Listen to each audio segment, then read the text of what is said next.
calculons les déterminants suivants. Le premier est un déterminant 3, 3, donc on peut appliquer la règle de Sarus. On commence par multiplier les termes qui sont sur la diagonale. On ajoute le produit des termes qui sont ici, puis le produit de ces termes-là.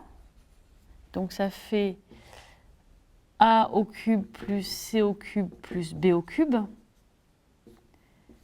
Et ensuite, on retranche le produit des termes qui sont sur la diagonale dans la direction inverse. Donc d'abord ici, ABC, puis là, BC fois A, puis enfin A fois B fois C, qui fait donc A3 plus B3 plus C3, moins 3 fois ABC. Delta 2 est un déterminant de taille 4, donc on n'a pas de formule du même type, mais on remarque qu'il y a beaucoup de zéros dans la matrice, donc par exemple beaucoup de zéros sur la ligne numéro 2, et donc on va développer par rapport à la deuxième ligne.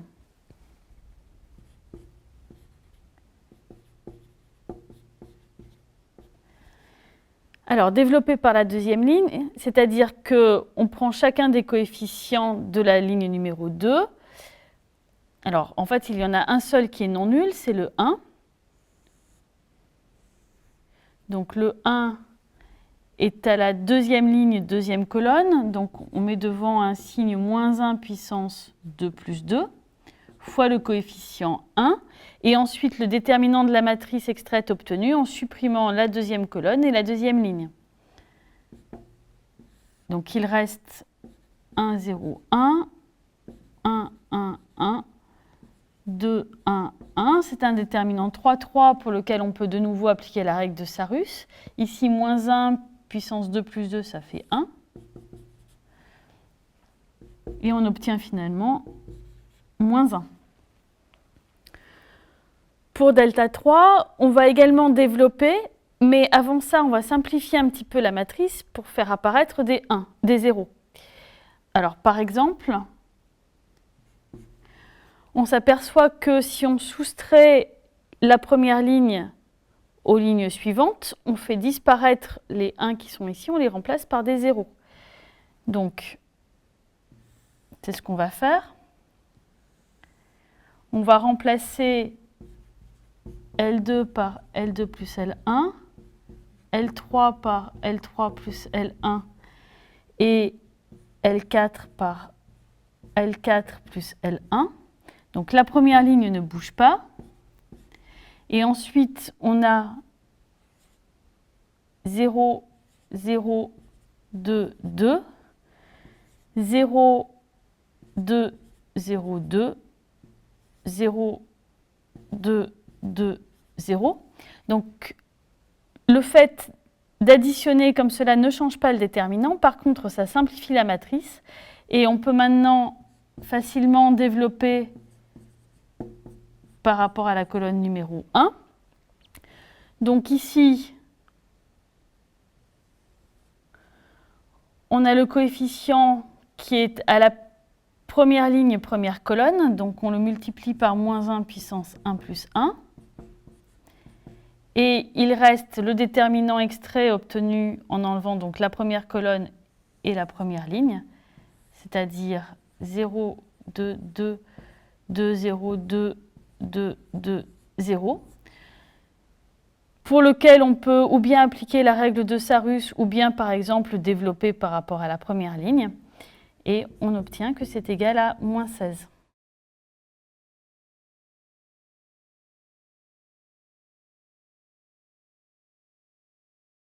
On va maintenant calculer le déterminant delta 4. Alors, on a un premier problème qui est que c'est un déterminant de taille 4, et donc on n'a pas de formule à appliquer. Donc, pour cela, on va chercher à développer par rapport à une ligne ou à une colonne, mais avant ça, il faut simplifier la matrice et notamment faire encore apparaître des zéros. Et on s'aperçoit également qu'on a des chiffres un peu gros à manipuler. Donc la première chose qu'on va faire, c'est de simplifier ces chiffres. Et pour cela, on va utiliser que le déterminant est multilinéaire. C'est-à-dire que par exemple, la première ligne ici, tous les coefficients sont des multiples de 5. Et donc on peut sortir 5 en facteur, ce qui donne 5 fois. Alors on divise la première ligne par 5, mais on ne touche pas aux autres lignes. Donc 5 fois la matrice, le déterminant de la matrice 2, 0, moins 1, 3. Et donc on recopie les 3 autres lignes.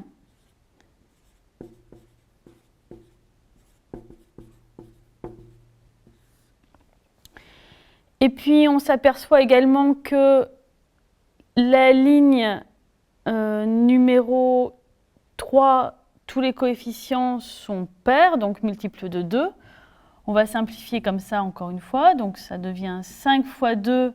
Alors on ne touche plus aux lignes à part la numéro 3. On divise tous les coefficients par 2. Donc ça donne 2, 0, moins 1, 3, moins 2, 7, 3, 0. Et puis ici on divise tout par 2, ce qui devient 4, 7, 0, 1, 0, moins 21, 1, moins 1. On a encore la première colonne où tous les coefficients sont des multiples de 2. Donc on fait la même chose. 5 fois 2 fois 2 fois le déterminant de la matrice obtenu en divisant les coefficients de la colonne numéro 1 par 2. Donc 1, moins 1, 2, 0. Et ensuite on recopie les autres colonnes.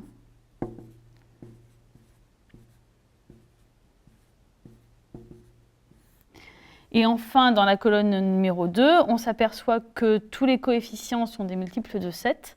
Donc on peut de nouveau mettre 7 en facteur, ce qui donne 5 fois 2 fois 2 fois 7 fois le déterminant de la matrice. Donc 1, moins 1, 2, 0. 0, 1, 1, moins 3. Moins 1, 3, 0, 1. Et 3, 0, 1, moins 1. Donc on a simplifié un petit peu les coefficients à manipuler. Maintenant, on va faire apparaître des zéros pour pouvoir ensuite développer par rapport à une ligne ou une colonne. Alors on choisit de faire apparaître des zéros sur la colonne numéro 1. Et pour cela, on va faire des opérations sur les lignes. Donc le coefficient qui apparaît ici, c'est 10 fois 14, donc 140. On ne touche pas à la première ligne.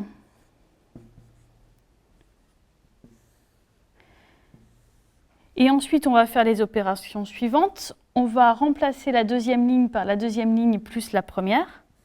Alors, on sait que cette opération ne change pas le déterminant. Ça permet donc d'éliminer le coefficient qui est ici. Et on obtient 0, 1, 2, 3. On va remplacer la troisième ligne par la troisième ligne moins 2 fois la première pour de nouveau éliminer le coefficient qui est ici. Ce qui donne 0, 1, 2 et moins 5. Et on ne touche pas à la dernière ligne puisqu'on a déjà un 0 en bas à gauche. 0, moins 3, 1, moins 1. Alors maintenant, on peut développer par rapport à la première ligne ou aussi remarquer, ici c'est la même chose, qu'on a en fait une matrice qui est triangulaire par bloc. Un premier bloc qui est ici et un second bloc qui est là.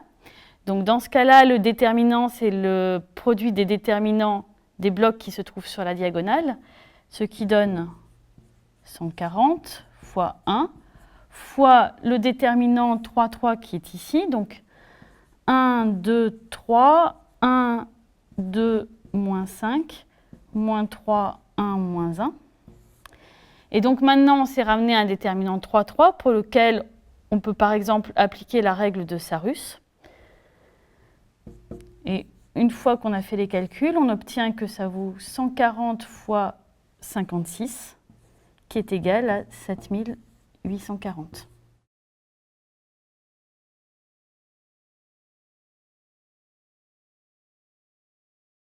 On a ici de nouveau un déterminant de taille 4 à calculer, sur lequel on va commencer par faire apparaître plus de zéros à l'aide d'opérations sur les lignes et les colonnes.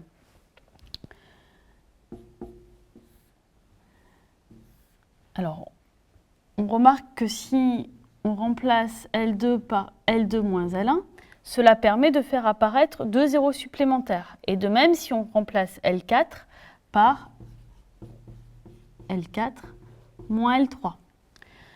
Donc, on ne change pas la première ligne. On remplace la deuxième par la deuxième moins la première.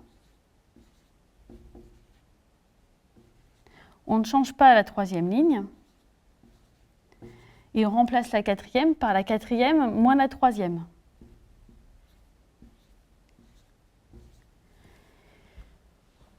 On peut aussi faire apparaître des zéros supplémentaires en travaillant sur les colonnes. Donc, on va remplacer la colonne numéro 2 par la colonne numéro 2 plus la colonne numéro 1, de façon à faire apparaître un 0 ici, et remplacer la colonne numéro 3 par la colonne numéro 3 moins la colonne numéro 4. Donc la première colonne reste inchangée. La seconde devient la seconde plus la première, donc 2A, 0, C, 0. La troisième devient la troisième moins la quatrième, B moins 2B, 0, 0, et la quatrième ne change pas.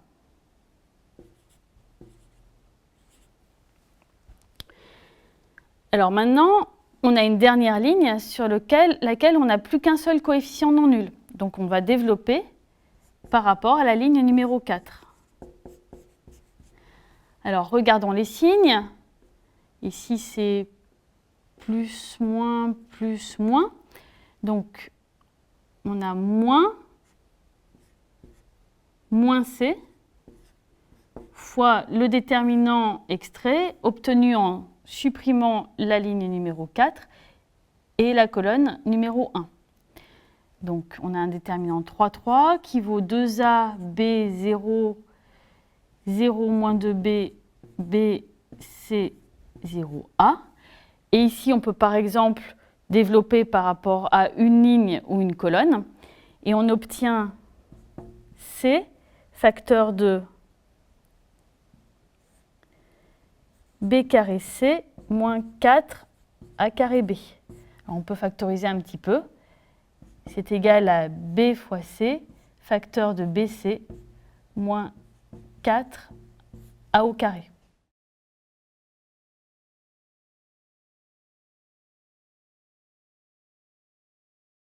On a ici à calculer un déterminant de taille 5. On va commencer par faire des opérations sur les colonnes pour simplifier un petit peu la matrice. On va remplacer la colonne numéro 1 par la colonne numéro 1 moins la colonne numéro 3 et la colonne 2 par la colonne 2 moins la colonne 4. La colonne 1 devient 1 moins 3, c'est-à-dire moins 2, 0 moins 0, A moins A, B moins 0, 0 moins 0.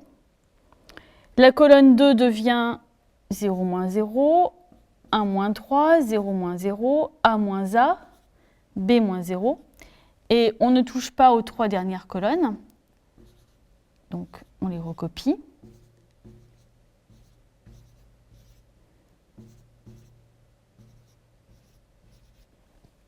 Et on va maintenant développer par rapport à la ligne numéro 1. Donc on met les signes, plus, moins, plus, moins, plus. Mais en fait, on n'a que 2 coefficients qui sont non nuls.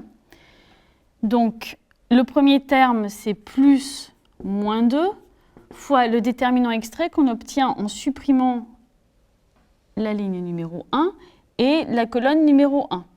Donc, il reste moins 2, 0, 3, 0, 0, A, 0, 3, 0, 0, A, 0, B, 0, 0, A. Plus, alors, moins 0 fois le déterminant extrait obtenu ici, mais du coup, ça fait 0. Plus 3 fois le déterminant extrait obtenu en supprimant la première ligne et la troisième colonne.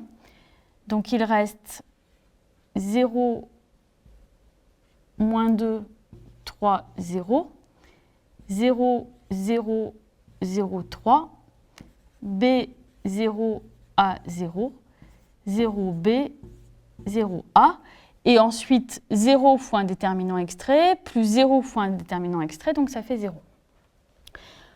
On a des déterminants qui sont encore ici de taille 4.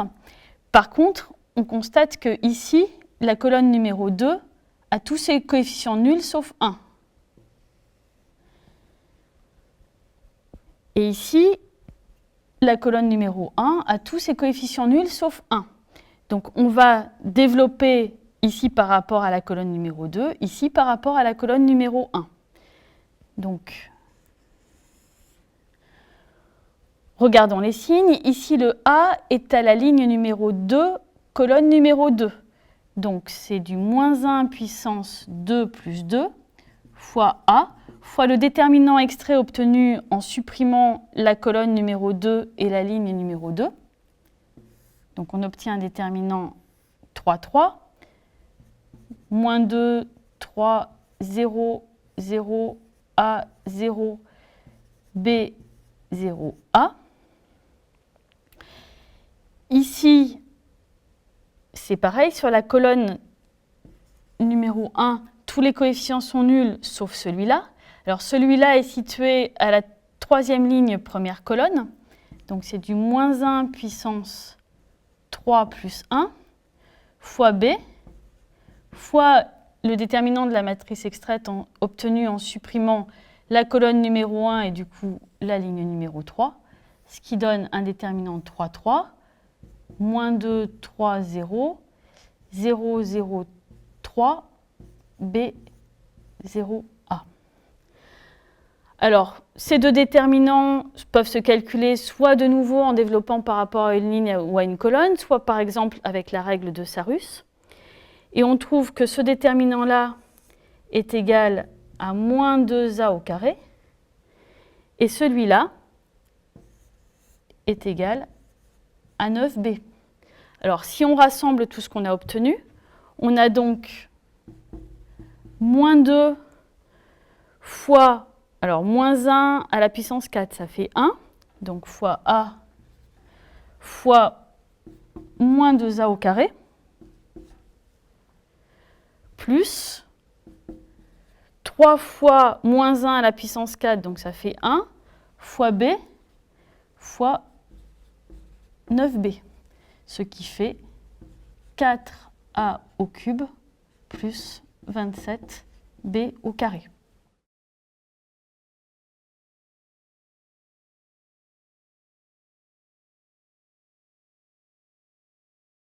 Pour calculer ce déterminant, on va commencer par permuter des colonnes et permuter des lignes pour obtenir une matrice d'une forme plus simple. On commence par permuter la colonne 1 et la colonne 3.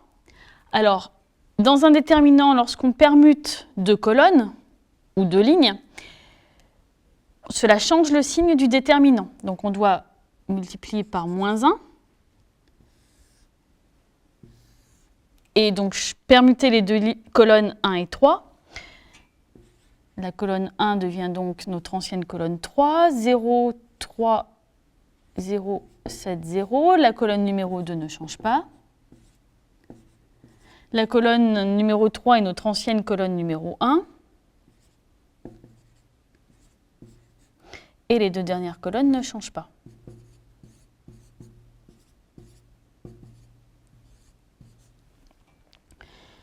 On va maintenant permuter la ligne 1 et la ligne 4 de façon à faire apparaître un bloc de 0 en bas à gauche.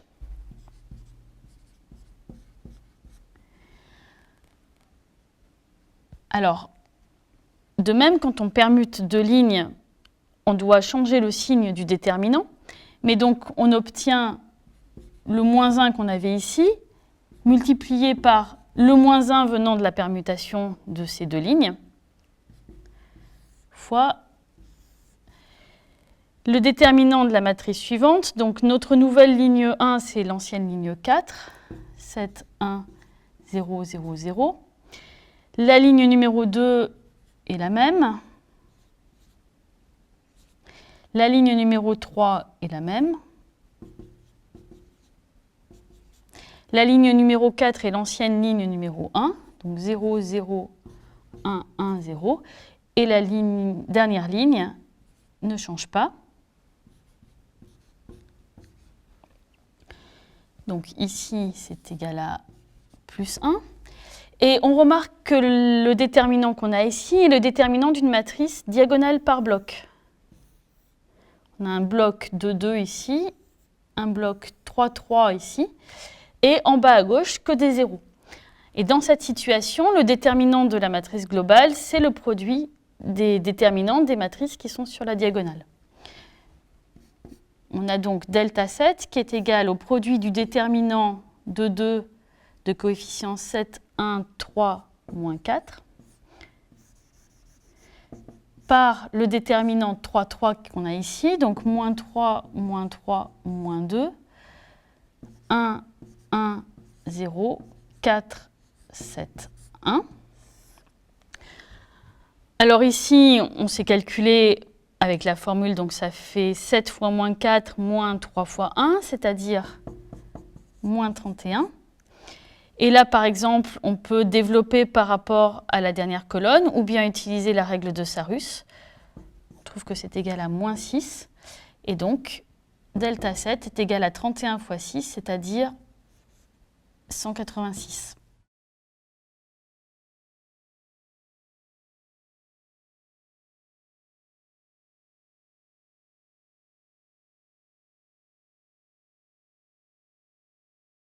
Une méthode utile pour calculer des déterminants est de développer par rapport à une ligne ou à une colonne bien choisie. Ici, la matrice grand A est donnée par ses coefficients A et J. C'est une matrice carrée de taille n. Et on a mis en évidence la colonne numéro J et la ligne numéro I. Alors, on va introduire des matrices particulières qui sont des matrices extraites de la matrice A. On va effacer la ligne numéro I et la colonne numéro J. On obtient maintenant une matrice qui a n-1 colonne et n-1 ligne. On va la noter A chapeau, indice IJ. Donc c'est une matrice qui est dans Mn-1 de R. Et on appelle mineur numéro IJ le déterminant de cette matrice.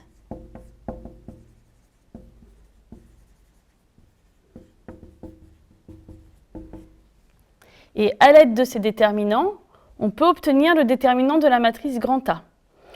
Alors, le développement par rapport à la colonne numéro J donne la formule suivante. Déterminant de A, c'est la somme pour I égale 1 à n des moins 1 à la puissance I plus J fois le coefficient de la matrice A numéro IJ fois le mineur numéro IJ. Et on a une formule similaire pour les lignes. Le développement du déterminant de A par rapport à la ligne numéro I donne la formule suivante. Déterminant de A égale la somme de J égale 1 à n des moins 1 à la puissance I plus J fois A indice IJ fois le déterminant de la matrice A chapeau indice IJ. Alors ces formules sont valables quel que soit I et quel que soit J. Alors l'intérêt est de se ramener en fait à partir d'un déterminant de taille n à des calculs de déterminants de taille n-1. Mais cette formule n'est vraiment utilisable que lorsque on a ou bien une colonne ou bien une ligne, contenant beaucoup de zéros. Dans ce cas-là, les sommes contiennent peu de termes.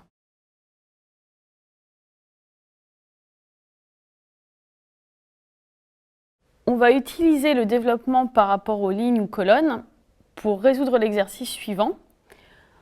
On suppose qu'on a une matrice A carrée de taille n dont tous les coefficients sont positifs et on suppose aussi que lorsqu'on fait la somme des coefficients qui se trouvent sur une ligne, alors la somme est plus petite que 1 et cela doit être valable pour toutes les lignes.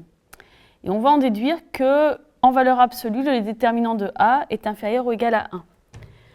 La preuve se fait par récurrence sur n.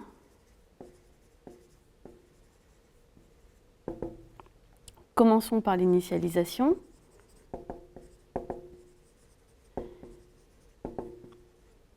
Vérifions que notre résultat est vrai pour n égale 1.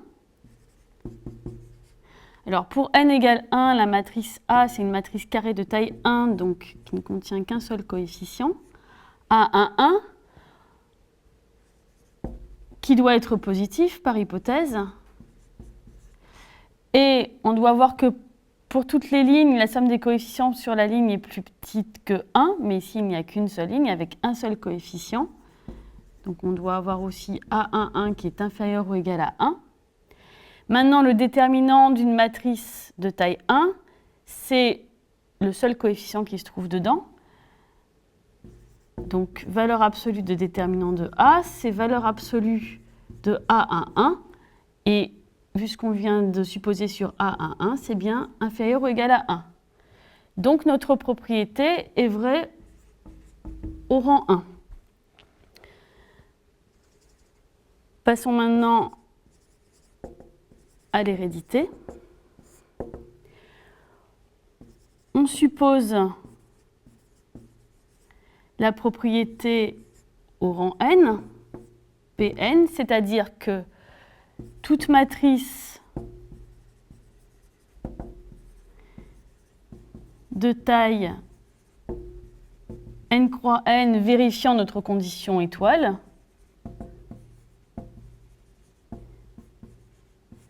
Alors cette matrice, je vais lui donner un nom, par exemple toute matrice grand M.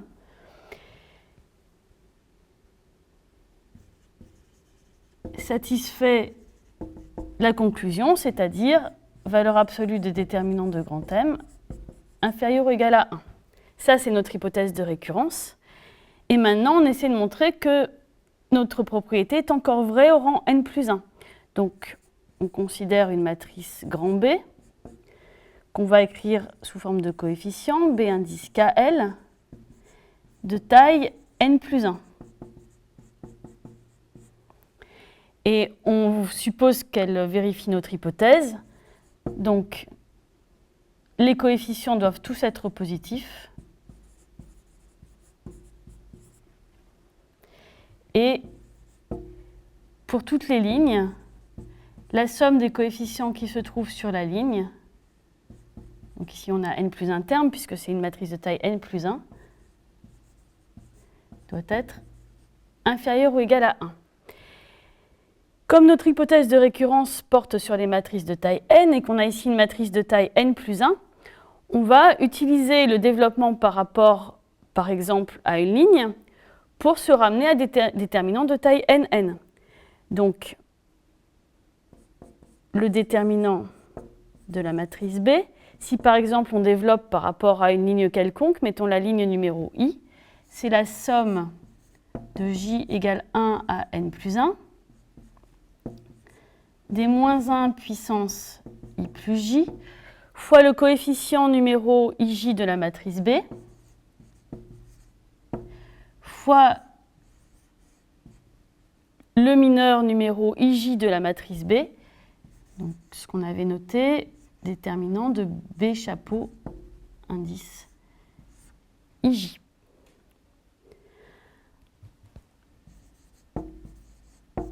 Alors, les B chapeaux indice J, donc ce sont des matrices obtenues à partir de la matrice B en supprimant la ligne I et la colonne J.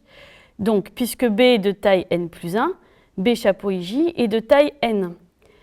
Les coefficients de B chapeau IJ sont des coefficients de B, donc ils sont tous positifs.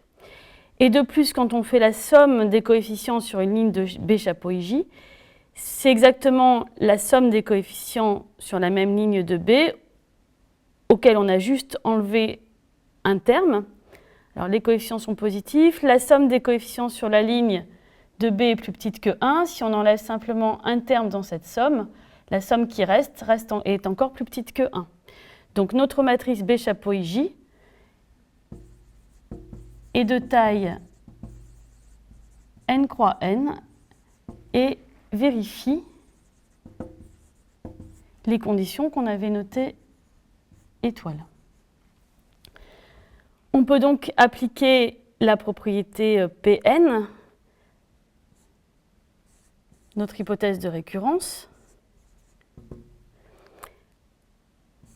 pour tout I et J, la valeur absolue du déterminant de B chapeau IJ est inférieure ou égale à 1. Alors maintenant, il suffit de prendre ici la valeur absolue et d'appliquer l'inégalité triangulaire. Valeur absolue de déterminant de B, c'est inférieur ou égal à la somme de J égale 1 à n plus 1 des valeurs absolues de moins 1 puissance i plus J, donc ça fait 1, fois valeur absolue de BIJ, mais les BIJ sont positifs, donc c'est simplement BIJ, fois la valeur absolue de déterminant de B chapeau IJ.